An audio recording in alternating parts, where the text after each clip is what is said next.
this is something that I've been seeing so often, and it's so frustrating, especially when you see vegans doing it just so that they can get likes from non-vegans and be praised. Hi everyone, welcome to a new video. Seb here, and if you are new to this channel, I talk about everything related to veganism and animal rights. Now before I start talking about this subject, and I'm gonna ask you to please stay until the end of the video, otherwise you're just gonna pick apart what I said without actually getting the full context or understanding my stance. I want to please ask you to subscribe and hit the notification button so you are up to date with all these videos, and also feel free to follow me on other social media platforms if you're using them as well.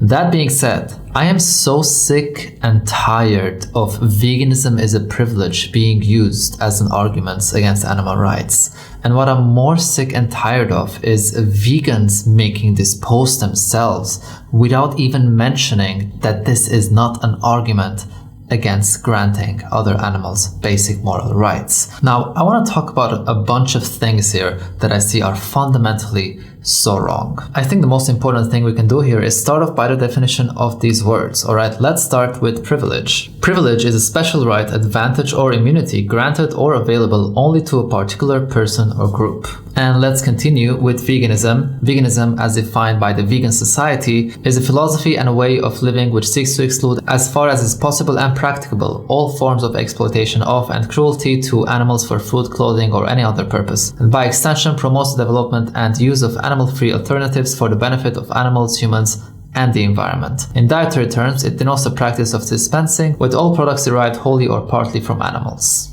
So, if we look at the definitions, what do we see? We see one part that talks about having immunity and a certain right given to a person or a group, and the other part talks about taking a stance, a philosophical idea against the exploitation of other animals as far as is possible and practicable.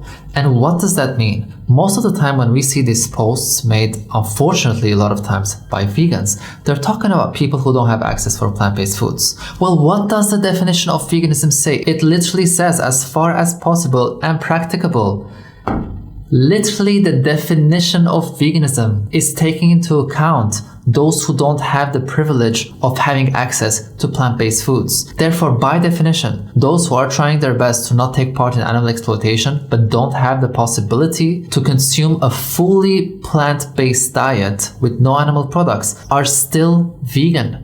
Because the definition of vegan is literally including those who don't have the privilege of that. Therefore, for you to say veganism is a privilege means you don't even understand what veganism is.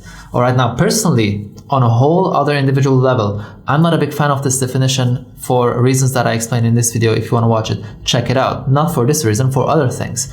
But if someone is actually working, and as long as they're doing it as far as possible and practical, they are by definition vegan. These include people who have certain eating disorders, very, very, very rare cases of medical issues or obstacles that they have. And again, this is a very, very small number of the worldwide population, and those who live in food deserts where they don't have it as easily as others, where they don't have the accessibility. Veganism is not saying that all these people don't exist. Veganism is not saying that all these people should go 100% vegan, otherwise they're not vegan. It's literally including those people within the definition, within the philosophy, within the community, by saying as long as they're doing it as far as is practical and possible, they are vegan as well. That being said, let's talk about the definition of privilege here. A special right, advantage, or immunity granted or available only to a particular person or group. What more of a privilege do you want than having the right as a group, as a species, to exploit with impunity and murder trillions of animals every single year? Non-veganism is the definition of privilege. You are being given the privilege to legally do whatever you want to these animals and get away with it. There are some areas where some of it is considered illegal, but that's because it makes us upset. And as long as it's happening behind walls and we're not aware of it, that's completely fine. So if anything is a privilege here, it's literally the exploitation of other animals with immunity because we belong to the human race. If veganism was an actual privilege in the way that we think of the word privilege, not the real definition, why is it that in most of the developing countries around the world, consumption of animal products are going up? It's literally because it is seen as a privilege to eat meat or other animal products. You're not going to see the same thing happening in the poorest countries in the world, all right? Actually, in Lebanon, where I'm from, we're facing one of the worst economical crises the world has ever seen in the past 150 years, based on what some professionals are saying. You know what is the first thing that happened? The Lebanese army stopped serving meat. Why? Because eating other animals is more expensive and uses more resources than eating plant-based foods. Now, they didn't do this for animal rights reasons, but it obviously shows that when it comes to what is actually a privilege, when it comes to what you can afford to buy, in most of the countries, eating animal products is seen as a privilege. Now, at the same time, in Lebanon, where we also happen to have the world's first fully vegan hospital in the way where they only serve plant-based foods to both patients and visitors for environmental reasons, for health reasons, for pandemic reasons, and most importantly for them, for ethical reasons for the animals. This is something that they have been working on for years. They just managed to do the switch finally now after training all the staff and being able to do the transition. You know what is the most common comments they received on social media platforms when they received worldwide headlines? That they're doing it because now meat is expensive. So let me get this straight. When we talk about veganism, you claim it's a privilege and it's expensive, but when a hospital decides to only serve plant-based food, you claim that it's because it's cheaper. Make up your mind, all right? This is not a matter of opinion. This is a matter of fact. This is a matter of numbers.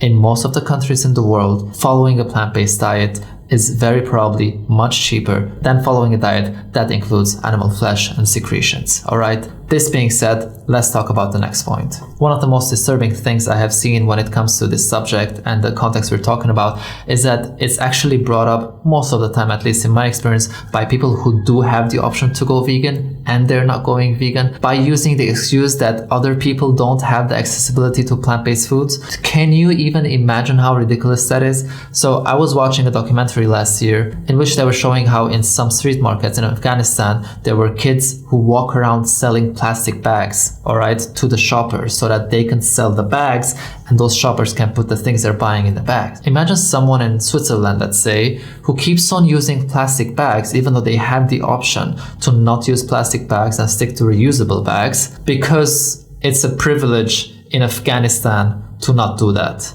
How the hell do you even feel comfortable by doing this or even saying something remotely close to this? If other people don't have the accessibility or the option or the education and information maybe to go vegan, how does that justify for you not to go vegan? The only thing that you're actually doing is exploiting the problem and the obstacles that underprivileged people have to justify your laziness and selfishness. And at the same time, you think that you're this person who's so honorable because you're backing up and supporting those who live, let's say, in food deserts or other areas where they don't have access to plant-based foods. You're not supporting them. If you wanted to support them, you would actually include them in our community because based on the definition of veganism, they can be considered vegan as long as they're doing it, again, as far as is practicable and possible. So not only are you exploiting their problems, you're also actually erasing them from our movement. And there's a lot of people in our movement who come from backgrounds who don't really necessarily give them any privilege. So if you really want to support those people, please stop making this post, include them in our community, and also stop using their problems as a way to try to excuse your behavior, because it's not an argument. Veganism is not a privilege, because in the official definition of veganism, we take into consideration those who don't have the possibility to follow a fully plant-based diet. That's all I wanted to share today. This is something that I've been seeing so often, and it's so frustrating, especially when you see vegans doing it just so that they can get likes from non-vegans and be praised for, let's say, being so open and inclusive. You are not being inclusive. It's really not something you should be proud of. If you want to help them be vegan, give information, distribute food, do as much as you can to help them be vegan as the definition says, as far as is possible and practical. That's all I wanted to share for today. This is something that I wanted to share for a while, but I just saw one of these posts and I was like, I'm just gonna sit down and film this video. I hope you enjoyed it. Let me know what you think about it, and please stop thinking that veganism is a privilege. If you are someone who cannot follow 100% plant-based diet because you don't have the possibility, by definition you're vegan, and you're welcome in our movement, and we will help you and we will provide all support that you need until you are able to do that. And if you are never able to do that, as long as you are in our movement and you're advocating for animal rights, you're always welcome, because this is a movement for every single person who believes that other animals also deserve basic moral rights. Thank you again so much for watching. If any of you would like to support my work, I'd really appreciate it. You can check out my website SEBALEX.org, where you will also get my free ebook about logical fallacies and animal rights. Also, please subscribe and hit the notification button. I'll see you in the next video.